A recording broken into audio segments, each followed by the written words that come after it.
चलो इधर आओ यारों, मैं रिवाइज कराता हूं, एकदम फोकस करेंगे अच्छे से. So what we are doing, we are revising lesson number 13 SEBI collective investment scheme regulation 1999. सबसे पहली चीज आती है इसके अंदर, इसकी डेफिनेशन कंठस्थ होनी चाहिए तो हम आगे बढ़ सकते हैं. SEBI collective investment scheme regulation 1999 के अंदर सबसे पहला टॉपिक आ रहा है collective investment scheme. It is a scheme where contributions are pooled and utilized for the purpose of the scheme. Second point, investor invests in the scheme with a view to receive profit, produce income or property. Third, the scheme is managed on behalf of the investors and investors do not have day-to-day control. Then there are certain exclusions: cooperative society, contract of insurance, schemes like insurance schemes, pension schemes, deposit by NBFC, deposit under section 74 of Companies Act, deposit by अपनी निधि. उसके बाद में आता है chit business, chit funds and last is mutual fund. ये सब expressly excluded है. इसके बाद हमारा टॉपिक आ जाता है कि आखिर कलेक्टिव इन्वेस्टमेंट मैनेजमेंट कंपनी के ऊपर क्या रेस्ट्रिक्शन है और क्या ऑब्लिगेशंस है. खुद से याद करने की कोशिश करते हैं. रेस्ट्रिक्शन क्या है? 4 restriction. They can not do any other activity apart from managing the scheme. Scheme manage करने के अलावा कोई और बिजनेस एक्टिविटी वो नहीं कर सकते. दूसरा, they can not act as trustee of any scheme. तीसरा, they can not launch any scheme for the purpose of investment in securities. और आखिरी पॉइंट आता है, they can not invest in any scheme floated by it. तो वहां पे कहते हैं लेकिन सुनो ना, अगर तुम डिस्क्लोजर दे दो तो आप इन्वेस्ट कर सकते हो. फिर आते हैं ऑब्लिगेशंस. कि आखिर कलेक्टिव इन्वेस्टमेंट मैनेजमेंट कंपनी के ऑब्लिगेशंस क्या है? पहले 3 point. Collective investment management company managing the funds and properties. Second, you have to manage the funds and properties with due diligence and care, and you have to ensure that you get insurance on all the properties. फिर 4 लोगों का नाम है, उससे 4 obligation आ जाते हैं. Unit holder, RTA, SEBI, BOD. कोई भी एक लेते हैं. Unit holder. यूनिट होल्डर को लेके आपके ऑब्लिगेशन है कि आप उनको क्या दें? They are remaining, the CIMC remains liable to unit holder for the acts of omission commission. फिर आ जाता है RTA, you have to appoint RTA. BOD की आपको मीटिंग करानी है twice in every 3 months. और SEBI को लेके आपको मंथली रिसीट्स देनी है. Monthly receipts to SEBI has to be given. चलिए, ये हो गया हमारा ऑब्लिगेशन रेस्ट्रिक्शन. अरे कुछ है ही नहीं, फुद्दू खत्म. इसके बाद में हम लोग जाते हैं एडिशनल टॉपिक्स, जिसमें सबसे पहला एडिशनल टॉपिक हमको दिखता है obligation, that we already know. फिर आता है termination of agreement. Agreement terminate हो जाएगा कब? 3 केसेस के अंदर. अगर CIMC खुद ही कहती है कि अग्रीमेंट टर्मिनेट हो जाती है, CIMC has been wound up. दूसरे केस के अंदर अगर unit holder 3/4 of nominal value passes a resolution, SEBI का अप्रूवल लेते हैं, टर्मिनेट हो जाएगा. और लास्ट आता है सेबी या फिर trustee with the approval of SEBI चाहते हैं कि टर्मिनेट हो जाए. टॉपिक चल रहा है कि कब agreement between CIS and CIMC will be terminated.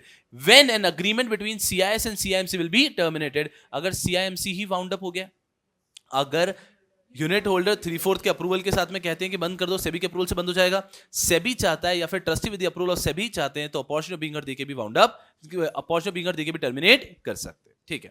इसके बाद में टॉपिक आता है प्रोसीजर फॉर लॉन्च. लॉन्च को याद रखना बहुत आसान तरीका था. सबसे पहले 3 लोगों का आशीर्वाद लेके निकलना है.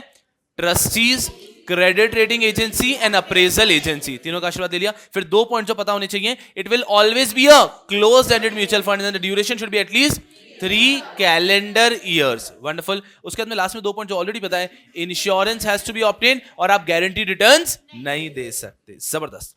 इसके बाद में आता है ऑफर डॉक्यूमेंट. ऑफर डॉक्यूमेंट को लेके आपको क्या पता होना चाहिए? ऑफर डॉक्यूमेंट को लेके जब भी अगर एक कलेक्टिव इन्वेस्टमेंट स्कीम लॉन्च हो रही है तो offer document has to be first given to SEBI. SEBI can give any modifications in 21 days. 21 days के अंदर सेबी चाहे तो आपको मॉडिफिकेशन दे सकता है. इसके बाद ही आप अपने ऑफर डॉक्यूमेंट को पब्लिक को देंगे. अपने ऑफर डॉक्यूमेंट के अंदर आप जो भी लिख के देंगे there has to be true and fair. और ऑफर डॉक्यूमेंट में कोई भी चीज जो कि फॉल्स है, मिसलीडिंग है, ऐसी आप दे नहीं सकते. टिंग टिंग टिंग. इसके बाद में आता है हमारा allocation of units and refund. अरे कुछ है ही नहीं टॉपिक. आप जब भी अपना ऑफर डॉक्यूमेंट देंगे उसके अंदर मिनिमम और मैक्सिमम सब्सक्रिप्शन लिखेंगे. आपका अगर मिनिमम सब्सक्रिप्शन तक आ चुका है तो आप अलॉटमेंट करेंगे और सर्टिफिकेट दे देंगे विद इन 6 वीक. अगर मिनिमम सब्सक्रिप्शन नहीं आया तो आप रिफंड करेंगे विद इन 6 वीक्स. और नहीं कर पाए तो इंटरेस्ट देंगे. अरे सर सबसे इजी टॉपिक है. फिर आया ऑब्लिगेशन ऑफ CIMC के बाद general obligation of CIMC. General बड़ी स्पेसिफिक है कि इसमें टाइम पीरियड दे रखा है 5 year, 42 days, 30 days, 2 months from the end of the year and annually. 5 years. CIS close होने के बाद 5 years तक आपको records books of accounts maintain करना है. 42 डेज, जिस दिन भी इंटरिम रिटर्न डिक्लेयर हुआ उसके 42 डेज के अंदर आपको वारंट सबको दे देना है, मतलब पे सबको कर देना है. 30 डेज, जिस दिन आपका सीआईएस का टेन्योर कंप्लीट हुआ उसके 30 डेज के अंदर आपको सबको रिडम्पशन कर देना है, पैसे दे देने हैं. उसके बाद में within 2 months from the end of the year क्या देना है? Annual report. आपको अपनी एनुअल रिपोर्ट जो है वो within 2 months from the end of the year दे देनी है. और लास्ट में ऑडिटेड स्टेटमेंट आपको दे देने हैं एनुअली. खत्म. सुपर. फिर आते हैं डिस्क्लोजर. डिस्क्लोजर में सबसे पहले बताते हैं कि डिस्क्लोजर देखो, सेबी ने अगर कोई भी इंफॉर्मेशन मांगी तो उसको दे देना. यूनिट होल्डर को आप अवेयर रखो, हर एक चीज जो चल रही है वो बताते रहो, ऐसे डिस्क्लोजर दे दो. आपको पीरियोडिक डिस्क्लोजर देने, क्या एवरी क्वार्टर एंड के अंदर आपको देना है अपना अनऑडिटेड स्टेटमेंट और ईयर एंड पे देना है ऑडिटेड स्टेटमेंट. इसके साथ में हर क्वार्टर एंड में आपको देना है चेंज इन नेट असेट्स. जबरदस्त. और ये जो आप अनऑडिटेड स्टेटमेंट देते हैं क्वार्टर एंड में, उसको 1 month के अंदर आपको एक रीजनल न्यूज़पेपर और एक नेशनल न्यूज़पेपर के अंदर पब्लिश कर देना है. कुछ भी नहीं. उसके बाद में लास्ट टॉपिक आ जाता है winding up of collective investment scheme. एक कलेक्टिव इन्वेस्टमेंट स्कीम कब वाइंड होगी? हमने इस तरह से पढ़ा था, इस प्रकार से वाइंड अप होगी. एक तो प्रॉपर्ली ड्यूरेशन कंप्लीट होने पे वाइंड अप हो सकता है, या फिर on accomplishment of objective wind up हो सकता है. उसके बाद में हमने पढ़ा कि यार अगर उसको उसके पहले वाइंड अप करना है, ट्रस्टी कर सकते हैं, यूनिट होल्डर कर सकते हैं, सेबी कर सकता है, सीआईएमसी कर सकता है. ट्रस्टी को लगता है on happening of any event that we should wind up the company, तो वो सेबी का अप्रूवल लेके वाइंड अप कर सकते हैं.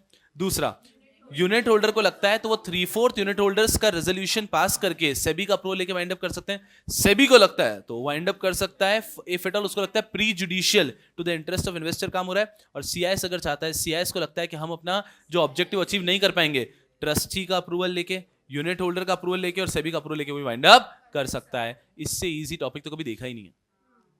इतना छोटा revision, the quick revision, hardly क्या मेरे हिसाब से 10 मिनट का क्विक रिवीजन हुआ है, और 10 मिनट के अंदर पूरा का पूरा हमारा क्विक रिवीजन हो चुका है. और ये क्विक रिवीजन अगर आप 5-6 बार देख लेते हैं तो टॉपिक्स याद ही हो गए ना, है ही नहीं इस चैप्टर में कुछ.